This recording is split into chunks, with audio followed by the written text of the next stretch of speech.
Hello, everybody. Welcome to this MEF webinar on network APIs. I'm Doug Makishima.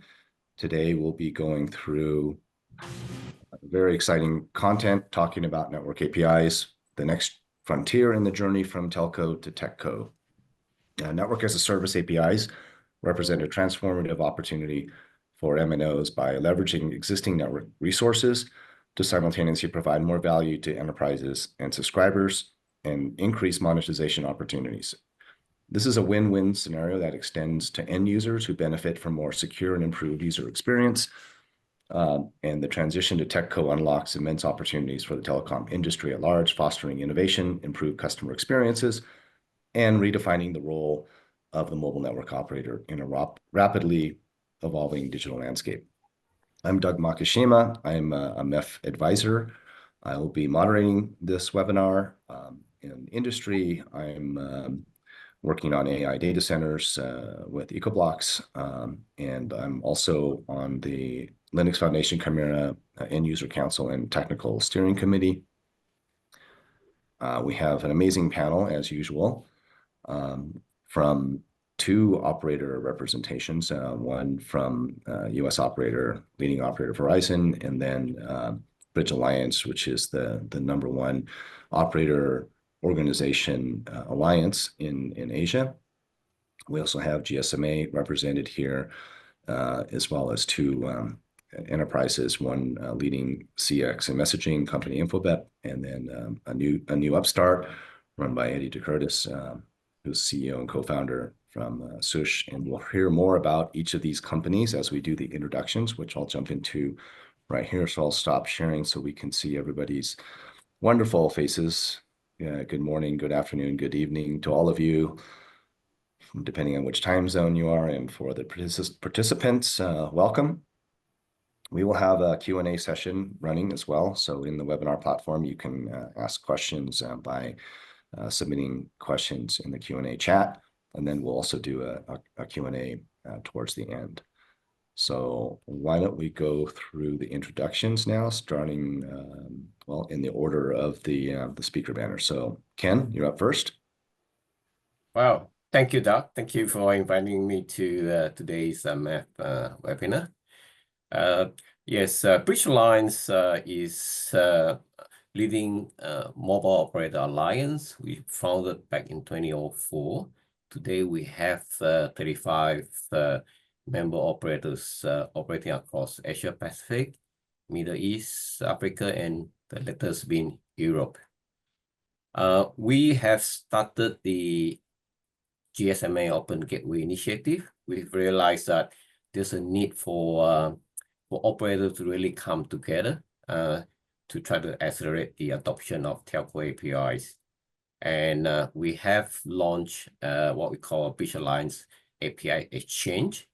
And the whole goal of this exchange is to get mobile operators connected to the exchange to provide global access of telco APIs to enterprises, as well as to enable the consumption of network access to API through channel partners as well. We have launched the exchange since August this year, August 2024. And we are now in the process of onboarding mobile operators into this exchange. I hope that I can share a bit more through this webinar, and great to be here. Great, thanks, Ken. Mark, you're up next. Thank you very much. Well, good morning, good afternoon, and good evening, everybody. Welcome to Grey UK. As usual, it's grey and not particularly warm, not particularly cold, and probably raining.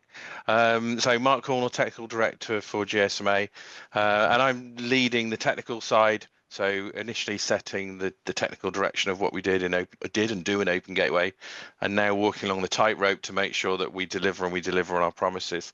I also run the certification team and looking at where does GSMA fit in the overall systems around the GSMA developer portal, and where do we fit in that discovery journey. So that's the part that I look after. Okay, great. Thanks, Mark. And Viktorija? Hi, Doug, and good day to everyone, whatever is the hour at your side. Not to repeat every step of the day, but yeah, I'm Viktorija Radman from Infobip, from the CPaaS company, but apart from CPaaS and what we are delivering to enterprises, we have a different and partnership programs and technology products that we are working with the mobile network operators. And my role is Telecom Business Director, meaning that I'm really taking care about the side that we are working with the mobile network operators and carrier. And one of my products that I'm focusing in are the network APIs. And this is what I'm working on a global level already for several years. So a lot of different experience, challenges, and the tasks that we are doing there. And already, of course, monetizing some of the countries where we managed to at least let's say, pass these first challenges and baby steps that are needed to start with the proper monetization. Thank you. Thanks, Viktorija. And then Eddie. Hi, I'm Eddie DeCurtis. I'm the CEO and co-founder of Shush. Shush is we're the enablement platform for the mobile network operators, because the industry as a whole, we don't have a demand problem, we have a supply problem. There are 1,000 mobile network operators, 33, 45, whatever the magic number is. Mark, you probably know it better than I do lately. We need to get the supply built. So we have basically a business in a box for these mobile network operators, from everything from the actual platform all the way to working with them for privacy, regulatory, legal, and bringing them to expose the network APIs for specifically authentication. We don't look at, or not look at, that's not a good word, but we don't focus on QOD, quality, network splicing, MEC, all the network as a service where you actually have to have hardware and in the network to make those things function. We have a solution that literally requires no hardware, no nothing, using the current platforms that they have in place today, 3G, 4G, 5G, 2G, whatever G you want to throw out there. So great, an amazing team of individuals joining us that are with the company that are really just, making waves in the industry. So we're really excited about our opportunities. Thanks, Eddie. And then last but not least, Alicia. Thanks, Doug, and hi, everyone. I'm coming to you from the East Coast of the U.S., so we have quite a diverse geography of panelists, and I lead the product development for network APIs at Verizon. I've been working in this space for the last several years with Open Gateway, with Kamara, so I'm also Verizon's board representative in Open Gateway, as well as Kamara, and the treasurer of Kamara. And Verizon has been really, really focused in this space for some time. We already have Edge Discovery Service on our network available, which works with MEC. And we participated in the JV, which was announced back in, I think it was September, with 12 telcos and Ericsson, which hopes to try to solve this supply side issue that Eddie had highlighted, where we can make sure that developers are getting access to the same capabilities within a geography for all of their customers. We think that's really important. And this is quite, I think, a pivotal moment for telcos to try to make these capabilities available via APIs in a way that's never been done before. Not only are they new capabilities that we're allowing access to, but in this new way. And so really excited. Thanks, Alicia. Welcome to all the panelists here. During the discussion, I'd like us to focus on kind of three key themes. The first one is, since we're in the new year, Happy New Year to everyone, by the way, past, present, and future. So, over the last year, we've had, a lot of news, a lot of conferences, webinars, actually several here from MEF. It was a pretty big 2024 for standardizations, collaboration announcements, even some deployments. So I'd like to, get a little bit of a recap of last year, but more importantly, present and future. How do we see APIs accelerating in 2025? Maybe what are some of the challenges to overcome to make that acceleration ramp a little bit more steep? The second theme is monetization. How will we all make money as an industry? I think it's transformative for the whole telecom industry, communications industry as a whole. But there's a whole value chain, right? So MNOs, hubs, aggregators, CPaaS vendors, enterprise, and of course, how will subscribers benefit. And lastly, the title is MNOs, telco to techco. Can APIs really be transformative for MNOs and the industry at large? And as I mentioned, and we've already heard from both Ken and Alicia from Bridge Alliance and Verizon. We had some pretty big announcements last year.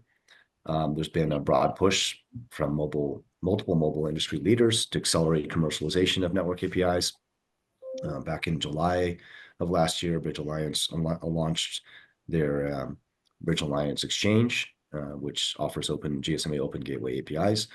And then September of last year, there was an announcement from Ericsson and 12 leading mobile operators for a similar hub, basically telecom leaders joining force to redefine the industry with network APIs, a landmark agreement, business agreement in terms of the JV, but also a platform, which we're supposed to be seeing the close of the JV this quarter. And as of the announcement of last year, September, we had already seen some of the hub operating and live. So I think with that, let's move to Mark here. We're very privileged to have Mark with us today because talk about going to the source.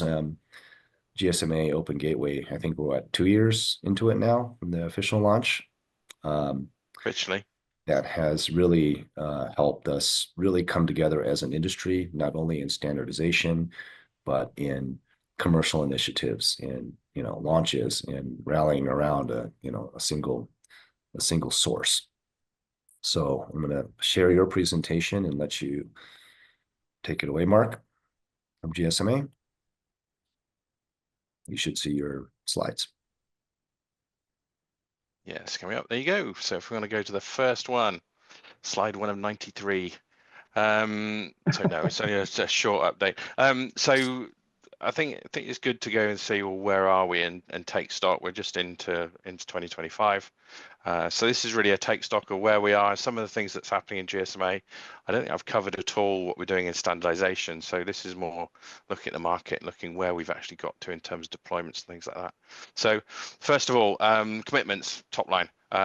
We've now got 69 operator groups signed up with, so we use a memorandum of understanding which says I support Open Gateway and I'll deploy APIs. So 69 operator groups, and now what we've really worked on a lot in the past couple of months is, or 6 months is we've now got 30 different channel partners, and these are either aggregators, so people like Infobip and people who bring people together, or people like Eddie and Shush who enable the operators to enable something. So these different areas, are you a supplier into telecoms, or do you bring the enterprise in as well as an aggregator? So 30 channel partners, 69 operators, keeps on ticking up, which is really good to see. That gives us 280 operator networks represented. So overall, globally, and it is global, 280 operator networks and 75% of mobile connections. So 75% of the operators who have mobile connections are represented and said they will deploy open APIs. In terms of assets, we're now at 37 APIs in Kamara. We started off with the low-hanging fruit or the anti-fraud things, and now we're moving a lot more into connectivity and some of the more advanced capabilities. So that's really, really good to see that. Technically, standardization through certification, we now have a certification program so that we know that the APIs, when certified, are the same. So it's all the same. It's all as defined in Kamara. It all works the same. And then commercially, we've got some standard agreements, some templates which can be used, which hopefully improves the onboarding mechanisms. It means that people can come to market quicker without the 400-page legal agreement that you need to sign with 700 different people. We can't do that. We need to make sure this is quick and slick and click to contract. Impact, we're tracking 189, so implementations, 189 commercial launches, looking at those, and that's across 58 networks in 27 markets. Something the GSMA is doing is that middle number, that 11, and I've got another slide on that in a minute, around market champions. And that's the real value in network APIs, is when the the operators in a market come together and offer the same API. You've got to have the same API. It's no good us all doing 37 different APIs. You've got to do the same APIs in the market. So what we do as GSMA is we bring people together. We make sure we don't break antitrust rules and bring together in a coordinated way of bringing the same APIs to market to serve the use cases that need it. In terms of how recognized we are, I guess, in industry, 2023, 8,000 mentions in media, 2024, 22,000, huge increase over the year. So it's really fantastic to see, and hopefully we'll see that increase again. Now, if you go on to the next slide, Doug, if you look at what's been deployed, I talked about low-hanging fruit. Anti-fraud is the hottest use case. We've seen APIs on anti-fraud for some time, but now we're seeing it across a broader spectrum. And it really is things like SIM swap, number verification, all the verification services. But what we have started to see is people who were early movers are now moving into their second round. So they're looking at their next set of APIs. We're starting to see movement around Know Your Customer. So that's one of the ones that's coming up, and also moving into connectivity. So enabling connectivity services, whether that's QoD or network to cloud connectivity and things like that. So we're seeing that second move around the early movers, and we're seeing people come more to market with those existing use cases and markets coming in with that. So that's the commercial launches. Next one, if we think about some of the things that that GSMA is doing. So one of the questions that we get, and one of the things we see is, well, these are coming to market, these things are happening, but where do I go? Who do I need to speak to? So what GSMA has done is we've brought together a map at the moment. We're getting lots of hits on that. That's live. It's on the links on the website, on the slide here. And you can go and look who's deployed, and these are live deployments. These are publicly known deployments. And we link off then to the operators' portals. We want to bring the aggregators into this as well, so we can look at this and we can say, well, I want to use Infobip. I want to use Infobip. Where's Infobip deployed? And then you'll be able to go and look at that. So we'd like to bring all our channel partners in as well, and then be able to see, well, where are you deployed as well? So we're looking at this, and we look at this both as a map as it is at the moment, but turning it into a developer portal. So it will contain code snippets. It will contain how to get started in a white label type of way. So it's not some way where you go and contract with, but it's somewhere you can go and play with. So we'll turn it into a sandbox. We'll have these code snippets, all the API documentation, and bring it all together in one place, and then people can do that and then go off and speak to the aggregators, the operators, and then start using the APIs and realize that value. So that's what we're doing around the portal. Seeing good growth in coverage on that, and that's really good. Next one, a little bit more around the channel partners. So next slide, Doug.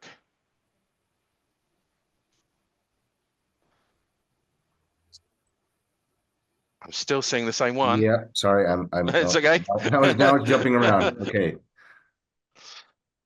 Okay, so the next one is channel partners. So engagement and momentum. We've got lots of channel partners in. I've already said we've got anything from people who are supplying into telecoms, and also people who are bringing enterprise customers as an aggregator role. But we also see, and we've started to see a lot more now, is the movement of the hyperscalers into this market as well. So we're seeing a lot more work with the hyperscalers and some of the large names on the left-hand side, as well as increasing deployments on people on the right-hand side. So bringing that ecosystem together, and that's coming together. It's not just an operator thing, it's an industry thing. So we're really bringing those channel partners in. We haven't separated them out into aggregators versus providers. Not done yet. Maybe it'll happen, maybe it won't. We'll see. So we go to the next slide. There's only 2 more. It's not 93. So the next one is market champion launches. As I said, what GSMA has been doing is working with the markets to make sure we bring the same APIs together. So far, 11 existing markets, and then we've got 7 new markets, which are expected to launch by Barcelona, which is in like 2 months' time. And then by the end of the year, we should be at 25 markets. And what we're also seeing as those markets said before is that they started off with the first couple of APIs, and then they're saying, well, what's next? And then going for their next APIs. So working with markets in market to make sure we bring the same APIs together. And we get above, I think it's the magic 75%. Nobody wants to speak to you unless you have 75% of the same APIs. So we're making sure we do that, and then bringing people together, which is that's working really well. Now, the last one, the people already want to go to Barcelona. So the next one is what's going to happen at Barcelona, and a number of different activities there. So we've got we're now split over 2 different venues. So there's Fira Montjuic, which is the old Fira venue, and there's Fira Grand Fira, which is still the main place. So what we're doing now in Montjuic this year is we're having a hackathon and the DevCon, and there's the talent arena is going to be in that location. And that'll be people come together, and the hackathon is going to look at how can operators supercharge network API connectivity, and then looking at hackathon awards, the state of the art, where are we, and things like that. Within the Grand Fira, there's a number of different things happening. It's all on the list. I'm not going to read it out. I think the important things are going to be around the Open Gateway Zone, where we're going to have different people at different times of day. So there'll be a continually changing set of demonstrations. One of the demonstrations is going to be the self-driving car. So if you do want to try to crash a car, which is in Serbia, then you can please come along and try to crash the car. I'm waiting for the destruction ball thing that's on a crane demonstration, so you can go and remotely knock buildings down and stuff. I think that'd be really good, but maybe that's next year. So lots of different things, different times of day. Keep coming back. There'll be different demonstrations at different time of day. And then the last thing we're trying to do is do some VIP tours around not just what's happening in that GSMA zone, but also there's lots of people bringing their individual demonstrations, lots of operators and aggregators bringing demonstrations, bringing that together across MWC, and then doing a VIP tour around that, so we can bring people to market, to aggregators and to your demo stands, and driving people around, giving people a full view of that as a VIP tour. So these things going on. That's it from me. Well, thanks for that update, Mark. That's great, and it's great to see such progress in the industry at large, and to see all of the mobile operator traction and growth projections, channel partners. I think certification validation is super important for anything that's standards based and deploying globally. And exciting to hear about upcoming Mobile World Congress. Another milestone every year that we look forward to and check in to see what is actually deployed in the new demos for the future. I should say also MEF, Mobile Ecosystem. There's a MEF meeting as well. Yeah, we'll be there full force with our global forum, which is a third great venue in Barcelona to visit. And then we'll also have some programming during the MWC conference in the MWC venues as well. And we'll definitely be having a discussion there live. Hopefully some of you will join me on a panel at the MEF Global Forum. So, okay, so why don't we kick it off here, since the theme is traction and deployment and commercialization.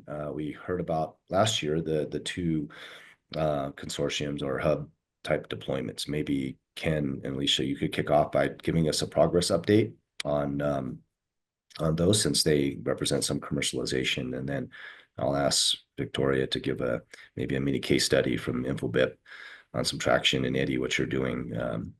I know some of it is still under NDA, under wraps, but I'm sure you can give us some insight into what's happening on the commercial side.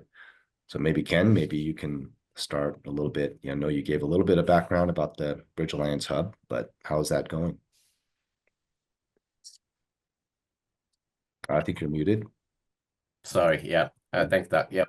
So earlier on, I did mention that we have launched our Bridge Alliance API Exchange in August 2024. And we are now progressing to onboard the mobile network operators. To basically, as a mobile network operators, they can play either the role of the supplier, or they could play the role of a buyer.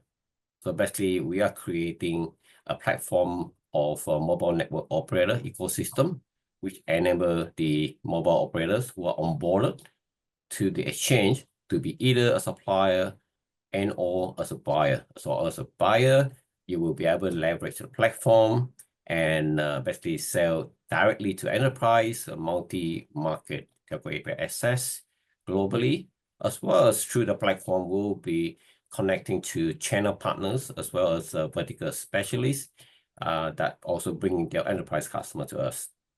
So where we are today, we should be making some announcement, hopefully, by Mobile World Congress as to how many operators are being onboarded.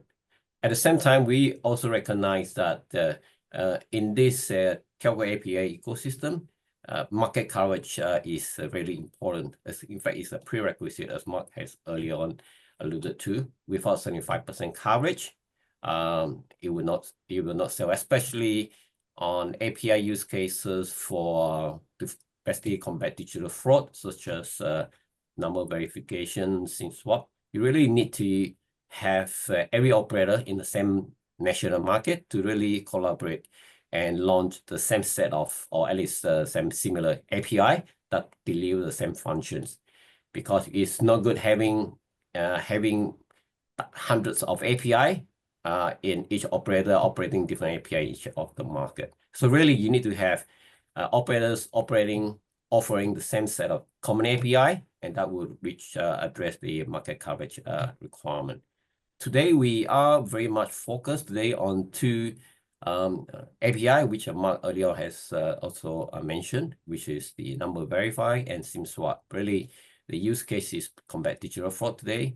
But we do have a few other API roadmap coming out, and we are currently looking at the eKYC, location ID, and QoD. And as we speak, the China Unicom has also launched an innovation challenge, and I'm actually participating as a judge.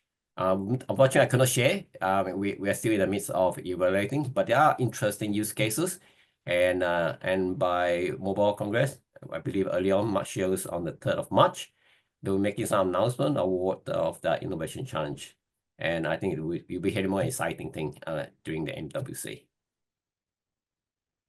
Thanks, Ken. And Alicia, over to you. I hear Yeah. the JV has a CEO now. That was announced. Yeah, CEO and a name. And a so name. The JV, Oh, wow. yes. So the JV name is Aduna, and it's derived from a Latin word that means many coming together to unite as one, which is obviously very apropos of what we're actually doing, which is many telcos coming together. The CEO is Anthony Bartolo, as well, and he's got a long, history in Vonage and very familiar with this space. So we announced the JV last September. I think it was this week or last week we announced the name, and the CEO and branding and everything else is forthcoming. And obviously everyone is working really hard in the background to put in place everything needed to get ready to actually sell the APIs and make sure that we're not continuing to just talk about it, but actually doing. So you'll see some announcements coming out in the next several weeks. There's also a booth at MWC Barcelona. So the Ericsson booth, which is historically very large, and I don't think this year is any exception. Within that booth, there will be a dedicated space for Aduna. So if anyone is interested, if anyone's going to meet at MWC, interested in meeting anyone, talking about things, or just kind of seeing what they've got going on, highly recommend going to check it out. Great. I mean, and some of this is already live, right? I mean, when it was announced, some of the operators already had some of their own live, and then the coordination of bringing them together started to happen. I mean, has there been progress on that front? Can you tease any of the announcements that might be coming at MWC? I think I've teased enough. I don't want to divulge too much. Just keep watching the space over the next several weeks, and I think we'll see really the conversation moving from talking amongst telcos and talking about what we're doing and how we're partnering, to talking about the APIs that we actually have available, the use cases, partners that we may or may not be working with. We're going to really start to put some meat on the bones of kind of I don't think I can continue that metaphor. Okay, well, but on the foundation that we've laid, we'll say. We're starting to build the house. You'll see some framing of the house actually going up, maybe some drywall. Okay, well, I had to try. Our audience here, which reminds me, to those who are participating, the Q&A is open. I don't see any questions yet. We're at the halfway mark, so please provide questions in the chat if you're interested in asking any questions. So let's start talking about use cases. Over to Infobip. Viktorija, I know that Infobip has deployed already and has worked with a number of regions and number of operators. Maybe could you give us an update from 2024 experience, and then what we have to look forward to coming this year? Yeah, thank you, Doug. I just first want to say that I really appreciate and applause to what Aduna is doing, what Vigilance is doing, trying to federate different operators and APIs to one place, exposed to the market, wholesaler, etc. But this is something that Infobip is doing already for several years, and that's why I think we can really say that 2024 was the first year where we really start with the monetization. We are not doing anymore the pilots, the testing, etc. So we have a few countries where we are monetizing the APIs. Some of them are in Europe, some of them are in LATAM, and that means that demand is there. But this first baby step that I mentioned at the beginning is something that we were struggling for several years, because you come to the country, you don't have at least bare minimum of 80% market share that all the operators are exposing the same use case. Before, we didn't even ask to have the standardization like Camara, which now is helping all of us to federate the same API towards the client side.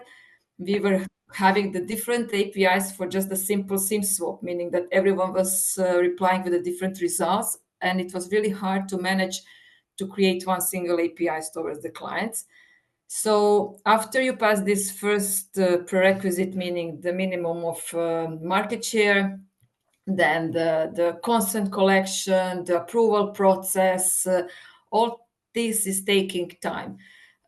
So yeah, we did that in several countries. It was not easy, but now we are seeing the first proper result of in a money-wise, in a revenue for us and for the mobile network operators, which are doing it for that purpose, to unlock the new revenue streams, because this is important for everyone in a stream, not to anymore assume, later we will talk probably about this transformation from telco to techno, not to presume operators anymore as a big giant companies which are selling the data packages. So we don't want to that anymore, or SMS as a pure channel for communication. So yeah, I can see for sure that demand is there. We still, in some countries, will need to require more collaboration between the mobile network operators to expose the same use cases, the same APIs, to think about the same process, how to onboard the clients and approve it, to think about the same process of how to collect the consent, etc. But luckily, we have some experience in countries where we pass those steps, and we will be able to replicate the knowledge and the know-how to other countries and region.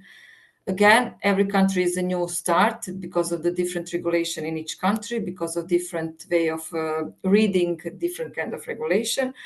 But let's see, if we see demand is there, I'm more than sure that every player in the ecosystem, which is playing the very important role, will give their best to achieve and to create the proper, let's say, flow in order to have the simplification for the enterprises.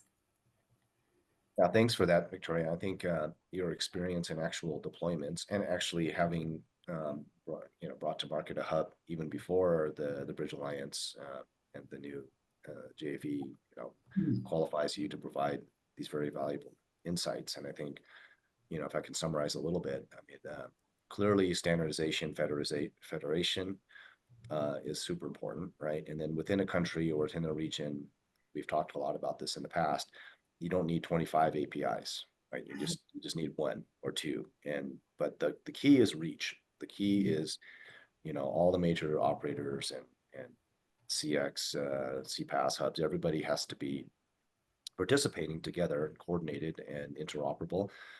And I think that's why you're seeing these hubs globally from operator groups and also from commercial enterprises. So that's very helpful. And then, back to what the GSMA started with, the whole open gateway framework, and what Camara is doing in terms of standardization by code. I spent some time at the GSMA and some other trade associations in standardization, and standardization by 200-page documents. It just doesn't work. There's too much room for interpretation.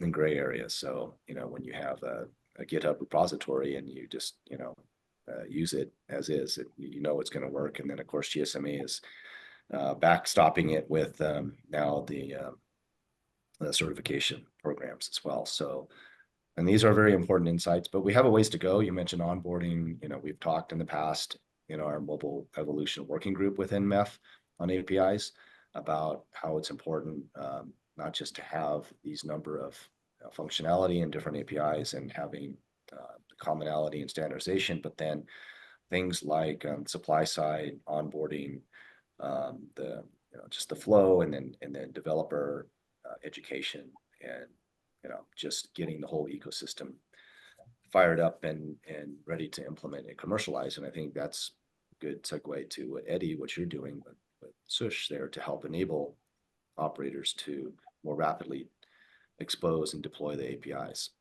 Yeah, no, that's exactly it. And, we like to tell when we're speaking with our mobile operators out there is like from the time you sign the contract to the time you start making money is 90 days, right? That's how quick we can get you up. And that's getting through privacy, network security, and all the other things that need to be put in place.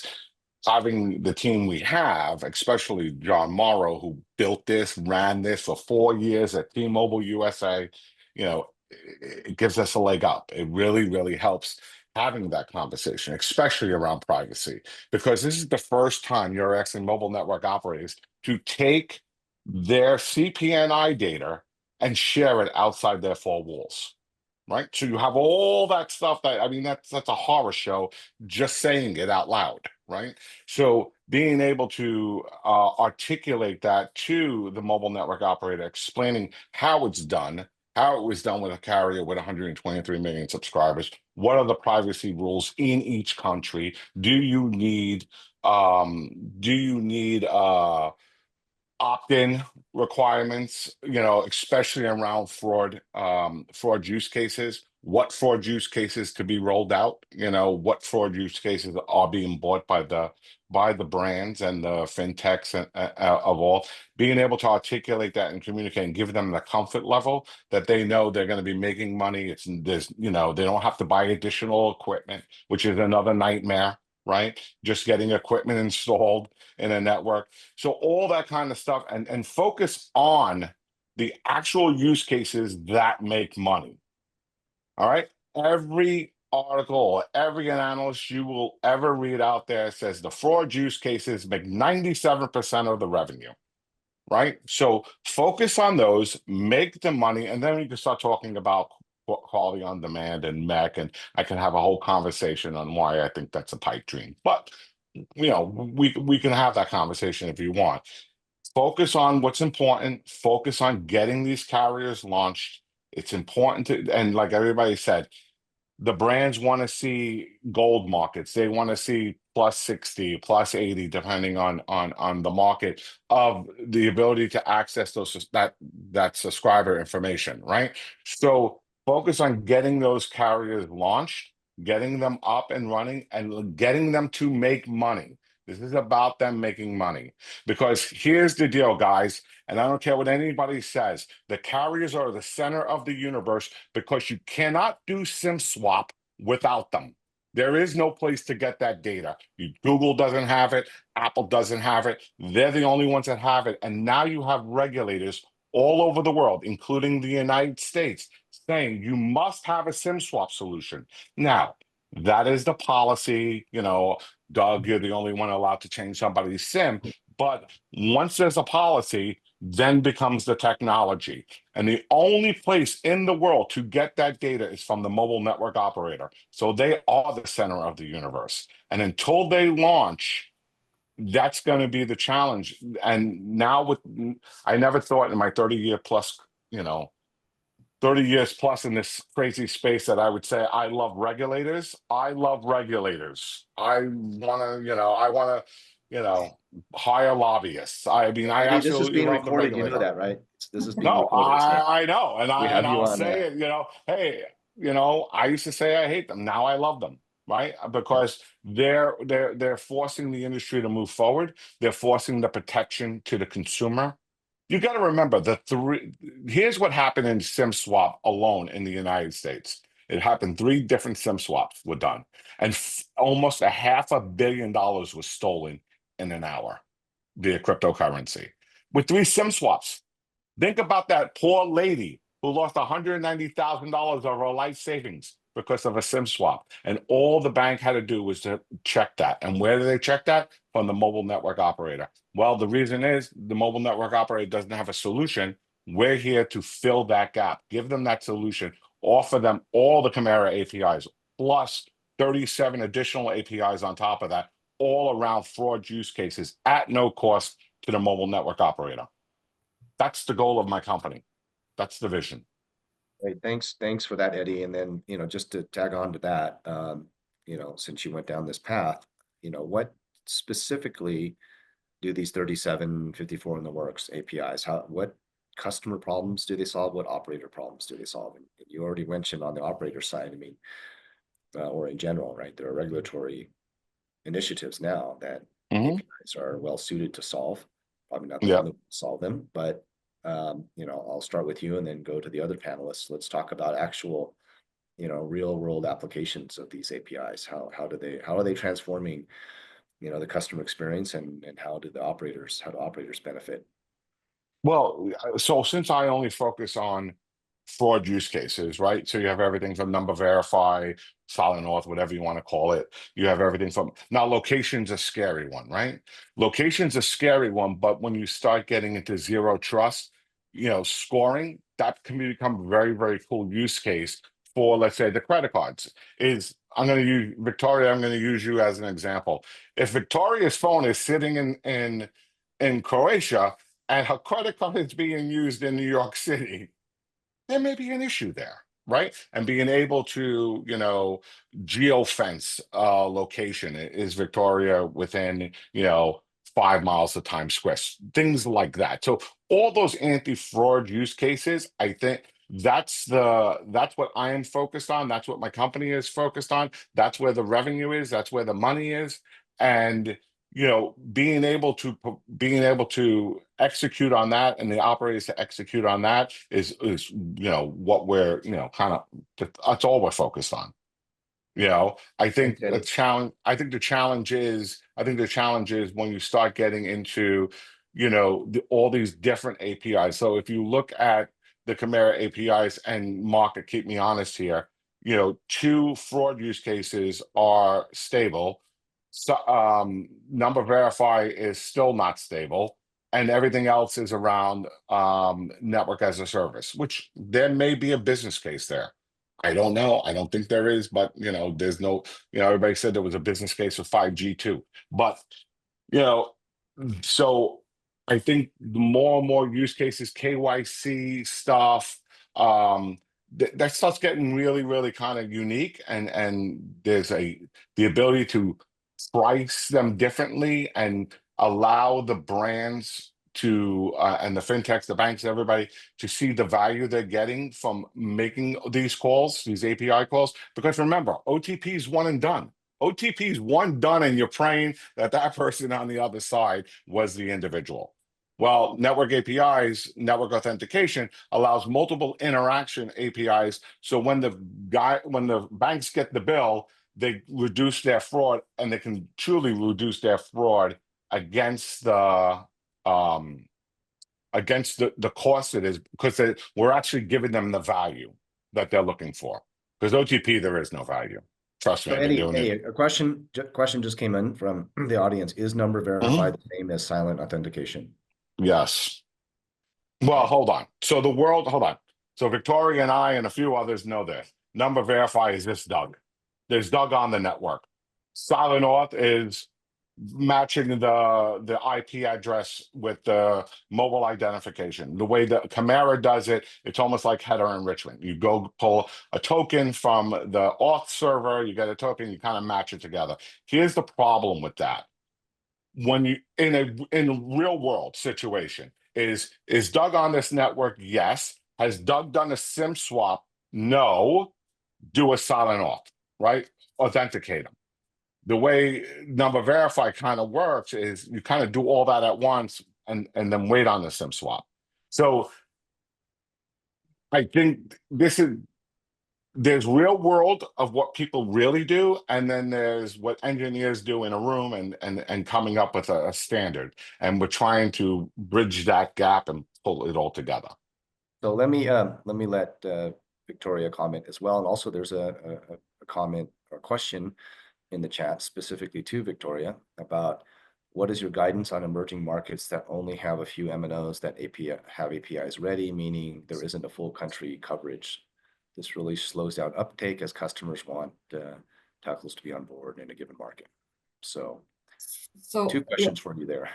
Yeah. So maybe just to continue first on Eddie's and where is demand and the use cases that we are focusing. Eddie stating it's fintech and fraud prevention because of course there's money to be spent in order to protect your consumer or subscribers. It will always be there because we all want to fight against the fraudsters. But I remember that Peter Arbiter for Deutsche Telekom in one of the conference said, give me your challenge and then give me 30 minutes and I will come with the APIs that can help you with that. So I'm more than sure that operators are sitting on the golden egg of the data set that can help majority of the challenges we are having, no matter it's fraud protection or something third. It's always a question, so market share or 80% of it. The enterprise that we are talking, of course, it's not just the solutions that mobile network operators are having are unique. There are plenty other solutions that can solve the same challenge. So it's on enterprise to decide which one is the best for them and which one will use. Even sometimes the one from the operators is better, but it's reaching just 20% of their consumers, which are subscribers of operators. They will not go for it because it's not solving the whole problem of theirs.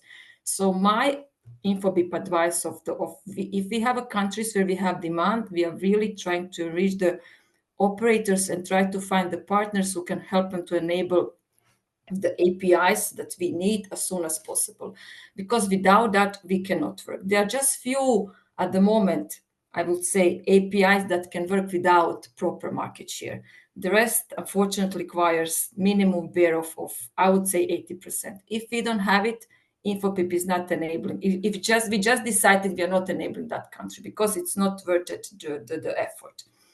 And more or less that's all. That's why we have several partners. One of them, of course, is Nokia's. All of you know, that is able to enable the operators with different APIs very shortly, as Slash from Eddie is able as well. If we don't have the proper market share, it's just not worth it. Anyhow, the sales cycles is long enough. Anyhow, the onboarding process is long enough, and then if you don't have a coverage, it's just not possible. What was the second question, Doug? I'm sorry.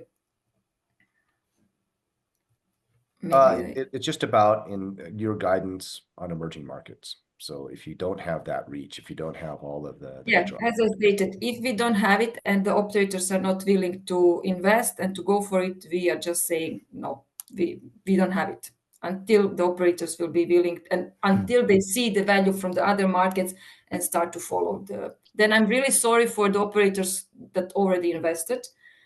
But I cannot do it. Viktorija, you're 100% correct.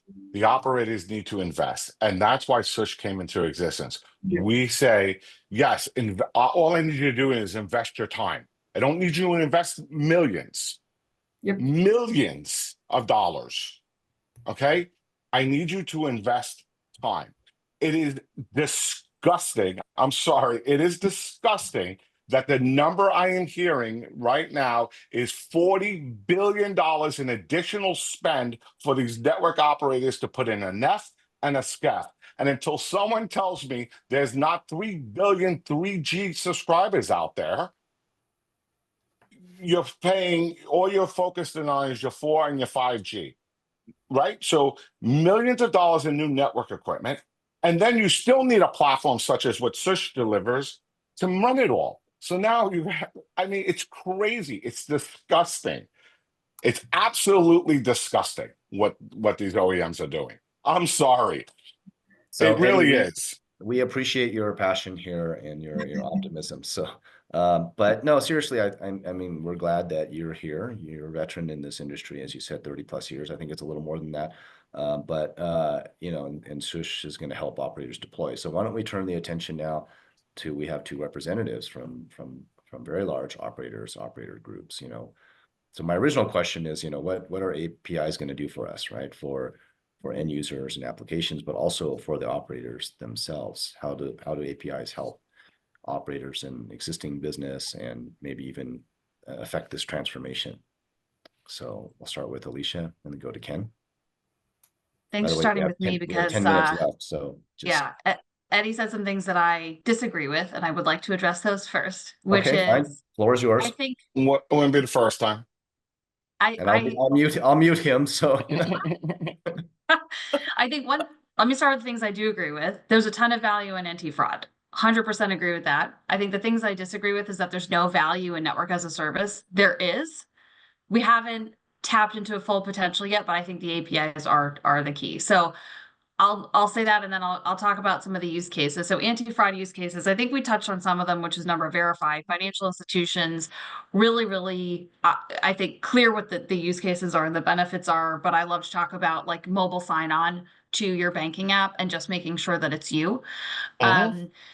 Is really important. I think that there are some other ways that we can help banks ensure that they are talking to their actual customer, and some of that can come from, so you're a customer and you're calling into your bank and you want to do a transaction. That bank can use their mobile app to check that you are by running the same API calls, right? So you can do silent network authentication that way, and it's a little bit more secure than just a one-time password, which is what a lot of them use today if you're calling into a bank. And there's a ton of call center fraud as well that's coming from numbers that are calling from overseas. They're making a ton of hops over a ton of different networks, and it's really hard to know kind of where they're coming from immediately. So I think anti-fraud in financial industry is a really clear benefit and use case.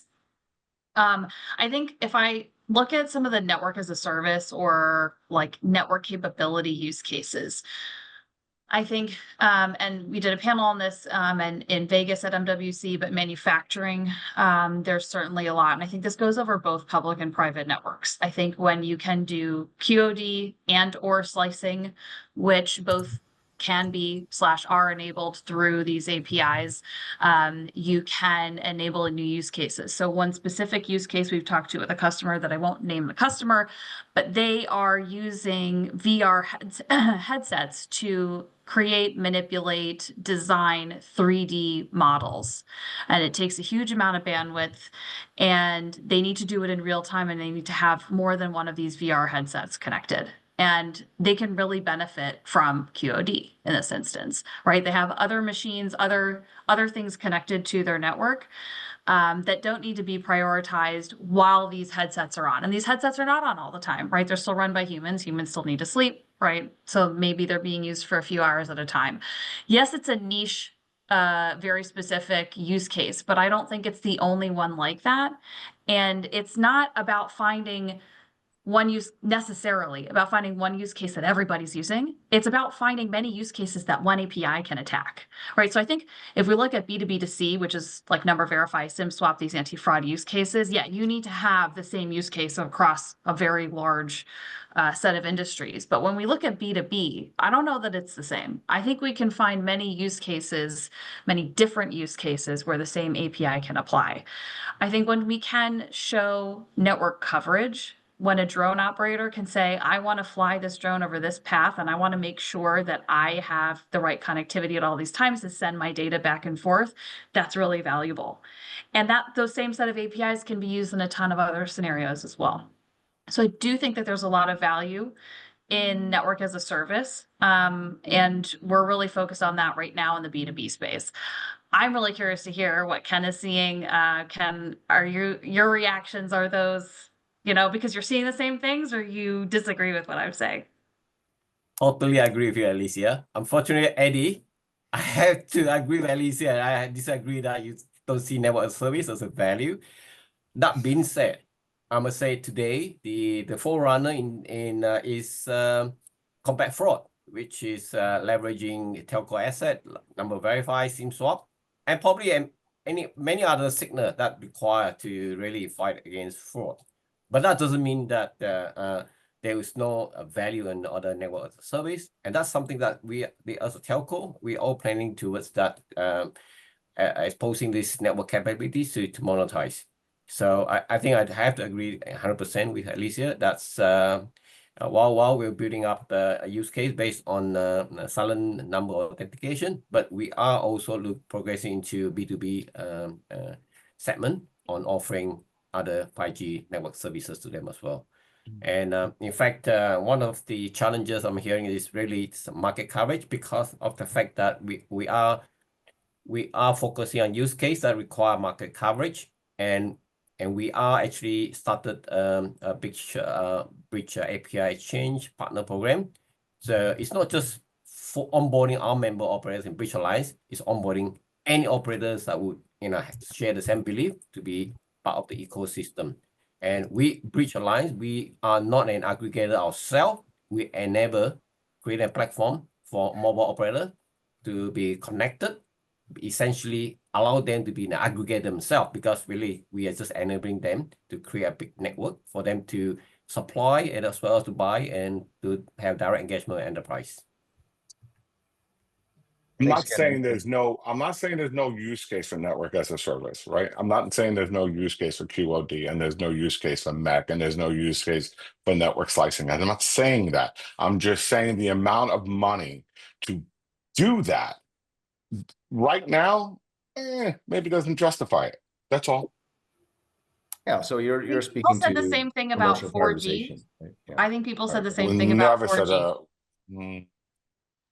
more 5G, not 4G, but yeah. But Anyway, just, I mean, you know, clearly we need prioritizations and commercialization. And I think back to, what Viktorija was saying, that agreeing with my comment about you really need just one or two APIs to have a commercial use case going. And then from there, it's based on market demand and the different use cases that are prevalent in that market region or segment. So Mark, I'd like to hear from you. There's been a lot of discussion, a lot of optimism here, and then some, I think, good insights. What do you see coming from GSMA, which also, is a trade association representing mobile operators, as well as other ecosystem associate members. But, so from, I think you see both sides. What are you most optimistic about, and what do you see as some of the biggest challenges as we go into 2025? By the way, we only have 3 minutes left. Again, we've had a lively discussion, and we always run out of time. We're going to have to start an hour and a half webinar. Sorry. I think we're now starting to see that acceleration. A lot of people have taken the foot off the gas a little bit with the joint venture. A lot of the bigger markets and people waiting to see how that plays out, but we're starting now to see that acceleration. I think that's the thing I want to see, is that acceleration across markets. And we start to use cases come out and the different markets coming, maturing. Certainly, it will start off with anti-fraud. It will start off the stuff that Eddie's talked about, and we will see the stuff that Alicia's also talked about. I worked on Edge a long time ago, and yeah, I still like it. So it will come. So that will come. The dangers are around the standardization falling apart. We need to make sure we're standard. We need to make sure we're all coming to the market with the same value. And I think that is the danger, and something we do quite often is that things start to diverge. We need to make sure that we don't diverge, and we need to make sure, certainly as a body that's then trying to bring everyone together, is make sure we're fast enough. We can't do what you talked about, Doug, the 200-page document, because this is a running market, and standardization is not going to keep up in its old way of doing things with a running market, and we need to make sure we're actually bang on top of it. So that's where we've got to be. But all good for this year. I think lots more deployments, lots more use cases. We see the value on the balance sheet. We see budget going into operators into say, yeah, we'll develop it. We'll put sales teams on it. We'll put capability in the network. And that's where we're going to see. Great. Well, I think that is a great place to wrap up here. Obviously, GSMA, with your Open Gateway launch 2 years ago, kind of kicked everything off. Of course, there had been a lot of work that had been done already in APIs, even decades prior. But I think having, one standard platform with Chimera in the picture really helps to accelerate things and, create that standardized federated environment, write once, run anywhere, what the developers love. And I think, we've heard from both vendors, both MEF and GSMA trade associations and operator groups, that we have a lot to look forward to at Mobile World Congress in just a month and a half coming up here. So I'm sure we're going to hear a lot of new announcements and exciting news and advancements coming in Barcelona. So I hope to see certainly all the panelists there in Barcelona, and then the participants on the webinar as well. So with that, I'd like to thank. I just want to request that Eddie is in all of the panels that I'm in, because I love the debate. Yeah. And I think it makes for an interesting panel You're discussion. more than welcome. Done. We can do it over, like, with everybody and over adult beverages. That would be a lot of fun. Yeah, can we afford those though? I don't know. What was that? Anyways, we have to sign off now. We're at the top of the hour. So again, thank you to the panelists and thank you to participants, whatever time zone you're in. I really appreciate it. We had really great conversation, good insights, and yes, some disagreement and debate, which is always healthy. So thanks again, everybody. Thank you. Thank you. Bye. Bye-bye. Bye, everyone. Bye. Bye.